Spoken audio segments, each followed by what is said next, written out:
Good afternoon, everyone. This is Brian Early, bringing another agronomy update to you. Really corn centric on the three topics I have this week.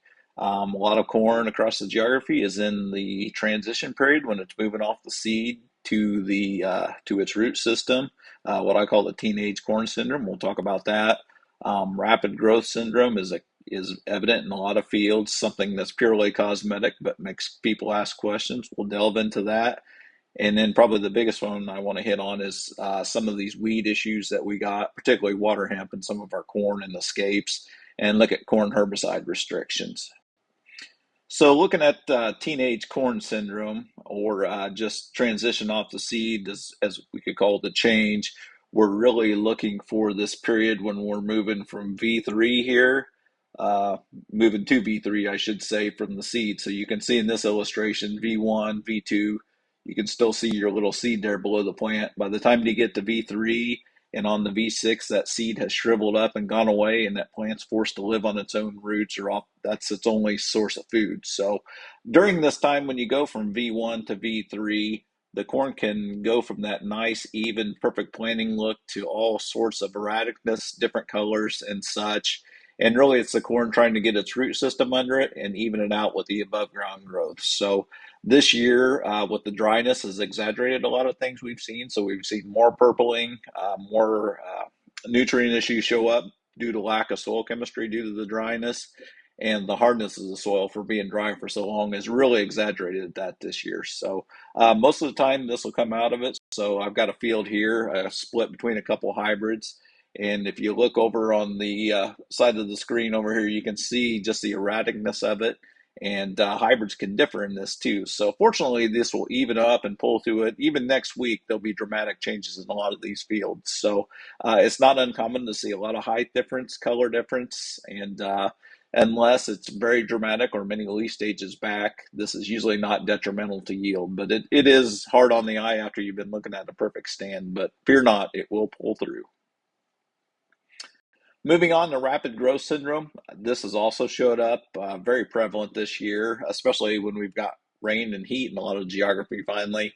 So a lot of plants, like the one on the left, will be wrapped up very tightly, and as that corn plant grows, it'll arch like this plant is, and really start to look like it's in bad shape. But then all of a sudden, it'll unfurl like it has done in the picture to the right, and you'll see those yellow leaves sticking through the canopy.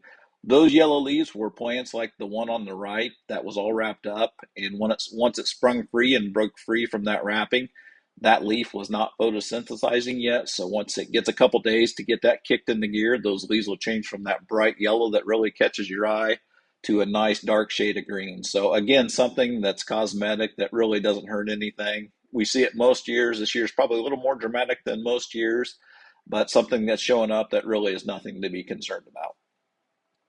So the last topic for the afternoon is corn herbicide high stage restrictions. So it's no secret to anybody that water hemp has really been a challenge this year with the dryness, the lack of getting residual herbicides incorporated in due to lack of rain. So it's put us at a really big disadvantage. And couple that with before the cool half of the end of May, it had been warm prior to that, and water hemp got off to an early start this year. So I've got a link to this table to a University of Minnesota article that I'll link to in the description. And I picked out these herbicides to really focus in on into water hemp. So these are really your options that a lot of you are going to look at to clean up some messes. Starting with Callisto, it's got a pretty good corn height restriction, so you can go up to 30 inches or V8 or 8 colors on it. I don't know that that's always our best option. It puts a lot of selection pressure on that herbicide. And if water hemp are really big, that may not be the best option to use. Our dicamba containing products, so for instance, Status and Diflex, your cutoff on them is 3 foot high corn, 36-inch corn, or V8 or V10, depending on what products are used. So these two will be used a lot because when you get great big water hemp, this is probably the best bet to take some of those down, depending on what herbicide tolerance you have in your corn. So These will probably be used a lot. One thing I will say with these is, well, they will take down some pretty big water hemp. It could also make the corn somewhat brittle too. So not a perfect world there that we live in with those products, but it is nice to have those tools. Those of you that plant whole fields of our traded corn, it is all tolerant to Liberty. So Liberty we can use. You have up to V6, so a lot of corn is at V6 right now. So you really should use drop nozzles with Liberty.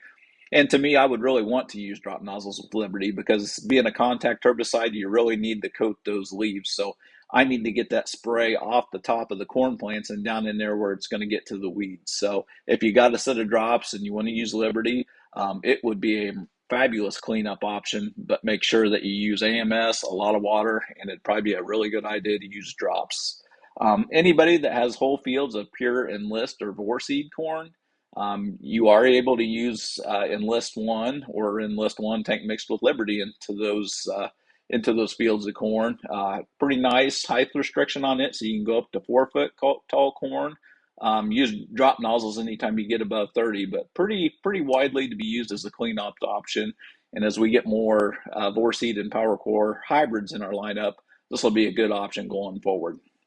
The one that I want to caution on the most is glyphosate. So, with glyphosate every year, I get a handful of calls where it was sprayed off label. It was too big.